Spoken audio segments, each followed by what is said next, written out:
Friends मैं हूँ आज न्यू एपिसोड देखो पाइबे नीलम को असल चेहरा समस्त सामना को चली आसो।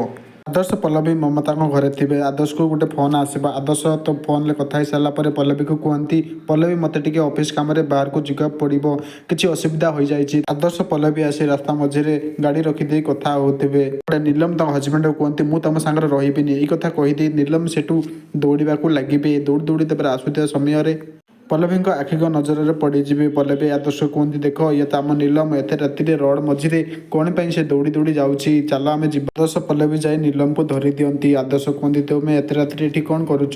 पल्लवी आदर्श दुहे मिसे घर को नहीं आसती। रूबी नीलम को देखे डरी जाती। पल्लवी कहती आज नीलम को सांगरे कौन है तुम जाच तो। पल्लवी से सब कथा कही दिखती रूबी को। आदर्श कहते तुम झील को एठू नहीं जाओ तुम मान मुझे तुमको देखुची से तुम से जगार ठिया टिके भी एपट सेपट होन कौन फ्रेंड्स रिमझिम आउ रूबी दुह मिसी जो पल्लवी षड्यंत्र कर पल्लवी जाणी दियो कमेंट रे निश्चय जनातु।